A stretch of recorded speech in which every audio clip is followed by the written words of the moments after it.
नमस्कार, मी ज्योती Sadamate. Janshakti voice news या चॅनलमध्ये आपले सहर्ष स्वागत. आता पाहूया आपण आजच्या ताज्या घडामोडी. बोरगाव येथे उसाने भरलेल्या चालत्या ऊस ट्रॅक्टर ट्रॉलीला आग, लाखोचे नुकसान.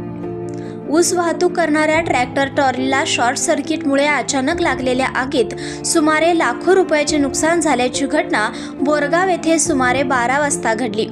याबाबत अधिक मिळालेली माहिती अशी की कर्नाटक राज्यातून हुपरी येथील जवाहर सहकारी साखर कारखान्यास नेणाऱ्या ट्रक क्रमांक K28TA5169 बोरगाव जवळ आली असता विद्युत वाहिनीचा स्पर्श उसाला झाल्याने आग लागली. दोन्ही डब्यांना आग लागल्याने यावेळी मोठी तारंबळा उडाली, पण चालकाच्या प्रसंगावधानामुळे कोणतीही जीवितहानी झाली नाही.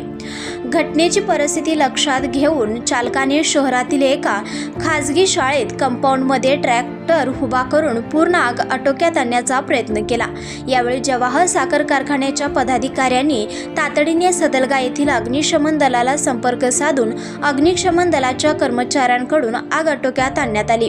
कर्नाटकातून जवाहर कारखान्यासाठी ऊस वाहतूक करणाऱ्या या ट्रॉलीमध्ये ओव्हरलोड ऊस वाहतूक भरण्यात आले होते.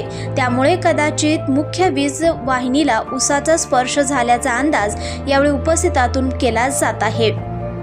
मल्लाप्पा धर्माप्पा सबसन्नावर या मालकाचे हे ट्रॅक्टर असून प्रदीप हरनाळ हा चालक म्हणून काम करीत आहे.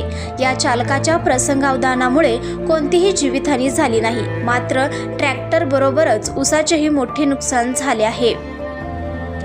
जनशक्ती वॉइस न्यूजसाठी बोरगावहून अशोक दुर्गमर्गे.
ताज्या बातम्यांसाठी चॅनलला सबस्क्राईब करा, बेल आयकॉनवर क्लिक करा आणि हा व्हिडिओ सर्व सोशल मीडिया साईटवर शेअर करा.